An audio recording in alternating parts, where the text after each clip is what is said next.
As of the making of this video, I have ridden 100 roller coasters around the United States of America, and today I'm going to be ranking my top 15 favorites. I will also be including some honorable mentions before the list starts, so overall it's more like a top 18. So let's start with the honorable mentions. Starting off the honorable mentions, we have Fahrenheit at Hershey Park. This is my third favorite roller coaster at the park, and I think this is an underrated ride. I know many people will put Candymonium, Great Bear, and Storm Runner above this ride, but I honestly think this is better than all of them. This has a much better layout, I feel, than the other attractions, and it has unbelievable pacing, whip, and surprising ejector airtime moments. Also, that 97-degree drop in the back row is just unbelievable. And next up on the honorable mentions, we have Storm Runner at Hershey Park. I mentioned this briefly when talking about Fahrenheit, but this is an intimate hydraulic launch coaster that takes you from 0 to 72 miles per hour in 2 seconds flat. Although the coaster is not long in duration, this thing packs as much as it can into its 30-second layout. The top hat gives really good airtime when going over it in the front row, and then going down the drop in the back row gives amazing ejector airtime.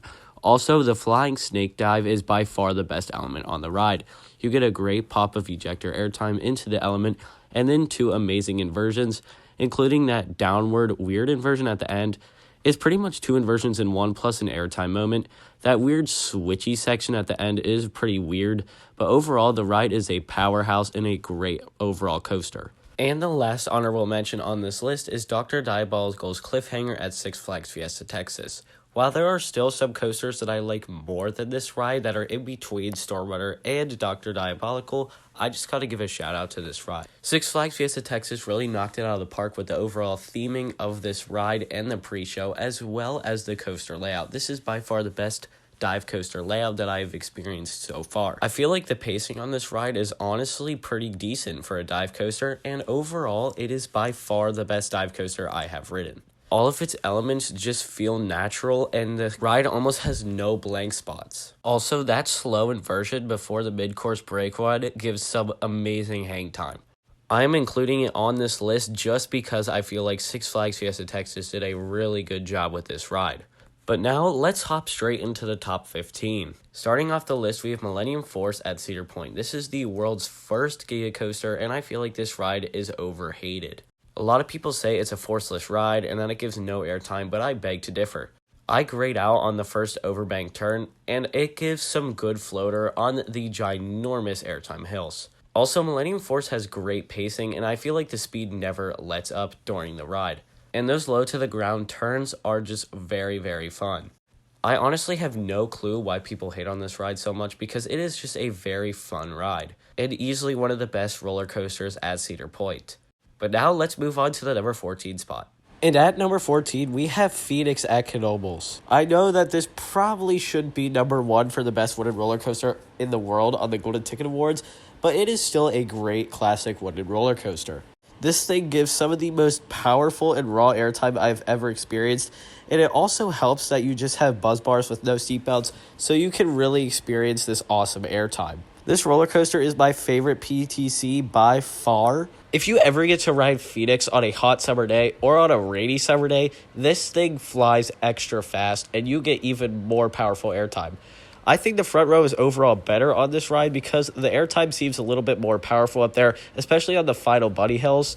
I also grew up riding Phoenix, so this ride is a very nostalgic ride for me, and that is also part of the reason why I have it ranked so high.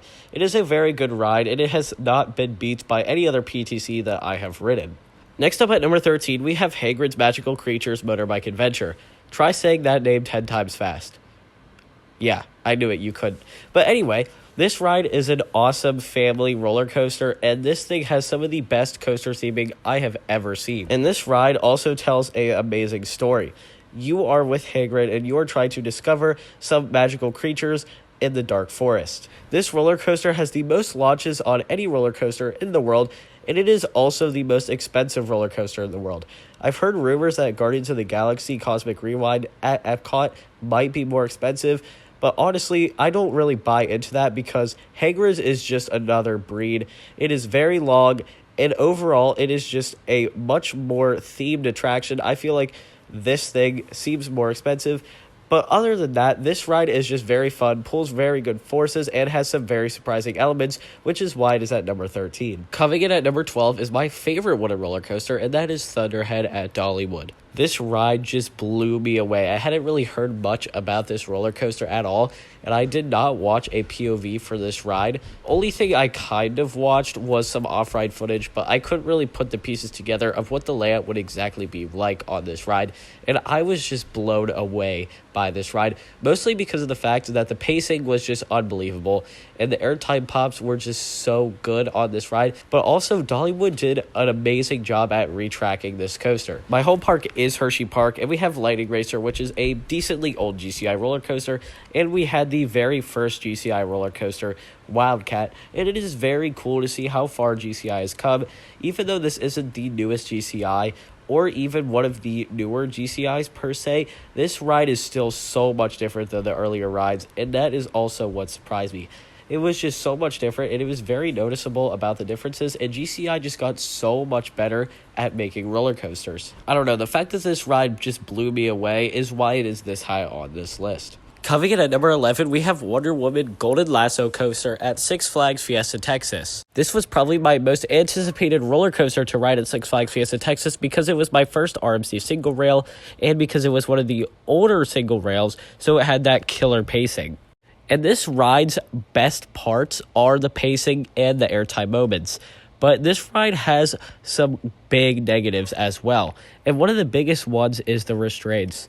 They really dig into your shoulders, and it is not the best feeling when you are getting ejected out of your seat on the airtime moments, which is one of my big complaints about this ride. The other complaint is the fact that this ride honestly has a pretty bad rattle. I know Six Flags Fiesta Texas is doing a lot of work on this ride right now, so hopefully that will improve the experience. But overall, Wonder Woman is a great ride, and it provides some very powerful airtime, and the pacing is just otherworldly. It is just unbelievable how good the pacing is on this ride. While it wasn't my favorite roller coaster at Six Flags Fiesta Texas, it was my second favorite and overall an unbelievable attraction. Now we're in the top 10, and we're starting it off with a banger with Liing Run at Kentucky Kingdom. This is another pretty underrated ride that gives some unbelievable airtime and has some amazing pacing. This ride is pretty much if RMC made a traditional steel coaster. And as of the making of this video, this is the only ride of its kind open in the world.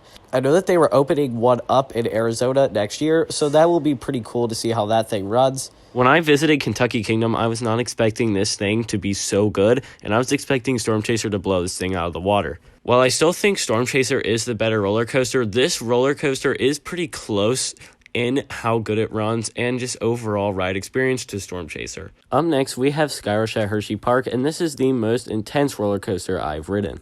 This ride pulls 5 Gs at the base of its drop and gives some of the most powerful ejector airtime you will ever experience on a roller coaster. The ride also has amazing pacing because of how low up to the ground this ride is, and Skyrush also has a lot of great lateral forces that I don't really hear people talk about. And also, the first drop on Skyrush is just absolutely nuts, especially in the back row. You get flung over the top, and halfway down the drop, there's a second kind of mini drop where you just get more airtime, and it is just an amazing drop. If you're in the back, it kind of feels like you're just getting yanked over the top. It feels like you don't fully crest the lift hill before you start dropping, and overall, Skyrush is just an awesome ride. Up next is one of the older coasters on this list, and that is Iron Rattler at Six Flags Fiesta Texas. This was one of the oldest RMCs, opening all the way back in 2013, so it is celebrating its 10-year anniversary this year. This roller coaster was a blast. It is just plain fun. Some pretty powerful airtime, some pretty good lateral moments, and at the top of the quarry wall is just unbelievable, especially that drop off. And the first drop on this ride, I feel like that drop doesn't really get talked about as much either. And honestly, that is my favorite part of Iron Rattler. The way the drop yanks you to the side is just unbelievable. This ride is very good, but just doesn't stack up to the other RMCs on this list. Up next, just one spot ahead of Iron Rattler, is Lightning Rod at Dollywood. I honestly don't know if Lightning Rod will be this high on my list after it gets its new lift hill treatment. The launch honestly made Lightning Rod pretty special, and I feel like this little part of Lightning Rod is what puts it ahead of Iron Rattler for me. But other than that, let's talk about the layout of Lightning Rod, because this ride has an awesome layout. You have a great first drop and an amazing wave turn, and the twist and shout is just unbelievable. Definitely one of the greatest sequence of elements on any RMC roller coaster. But that is followed up by another great sequence of elements, the quad down, and that is the highlight of the ride by far. The quad down is just unreal, and I am so happy I got to experience it. Also, night rides on Lightning Rod are awesome, especially the night ride I had in the front row. That just made Lightning Rod just that much better. Coming in at number 6, we have the third straight RMC roller coaster, and that is Storm Chaser at Kentucky Kingdom. When I first rode this roller coaster, I was honestly debating whether Lightning Run or this coaster was better, but after a few more rides, I had a clear answer. This ride is very aggressive and gives some very powerful airtime, and the inversions it mixes in are pretty good too. But that trick track double up is just something else. This ride gave me bruises after riding this thing for over 10 times in a row on my visit to Kentucky Kingdom because of how strong the airtime was, and I was just flying up against the lap bar the whole time. I really like this roller coaster, but it's just beat out by only 5 more roller coasters. Just one spot ahead of Storm Chaser is a roller coaster that it gets compared to a lot, and that is Twisted Timbers at King's Dominion. This has very similar elements to Storm Chaser, and some of them are performed better. But the main reason Twisted Timbers is higher than Storm Chaser is because of the fact that it packs in more elements in its layout, and it is an overall longer ride. This factor alone puts it above Storm Chaser because you're able to have more RMC elements that we know and love. And also, Twisted Timbers seems like it rides a little bit better than Storm Chaser. Maybe it's because it was one of the first roller coasters that have RMC second generation trains. But overall, this roller coaster is very similar to Storm Chaser, and I like it just a little bit more. Coming in at number 4, we have Wildcat's Revenge, and this is the newest roller coaster on this list. Opening just this year in 2023, Wildcat's Revenge has some of the most variety of elements found on any RMC that I've ridden. Also, this ride factors in the aggressive nature of Storm Chaser with amazing inversions. Also, the 2 wave turns on Wildcat's Revenge are just amazing, and that lateral double down is something we haven't seen on any RMC ever before. Wildcat's Revenge's unique ride experience and aggressive nature is what puts it so high on this list, and is what makes it one of my favorite roller coasters of all time. Coming in at number 3, we have Velocicoaster. This is Islands of Adventure's newest thrill coaster, and it is one of the best roller coasters in the entire world. It is not rare for people to put this ride inside their top 25, top 10, and even top 5.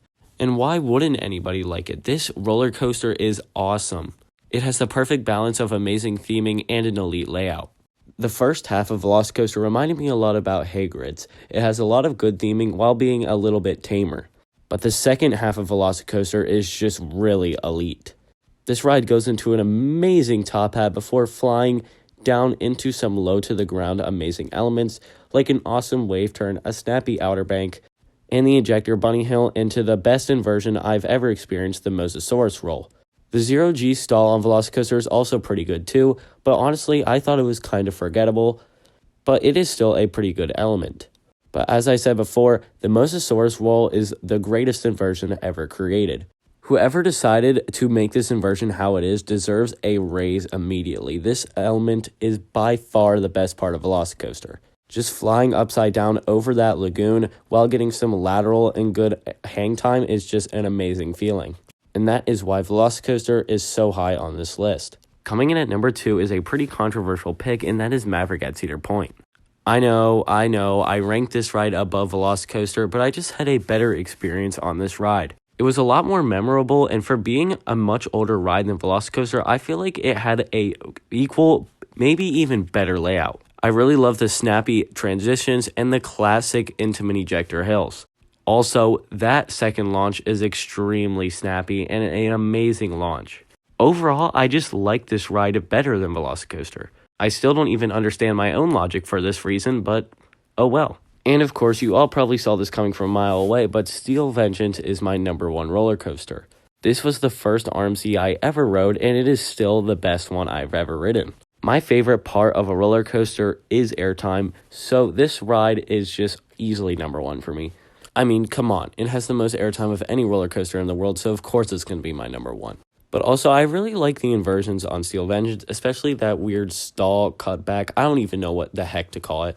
It was just a funky element that was also very, very fun to experience. Steel Vengeance is just an awesome roller coaster, and who knows, it might be number one for many years to come. And with that, my top 15 for 2023 is done. This was definitely one of my favorite years for riding roller coasters, and I can't believe the year is coming to an end again. But I cannot wait for next year and the new coasters I'll be able to experience. Thank you all for tuning in, and I will see you guys in the next video. See ya!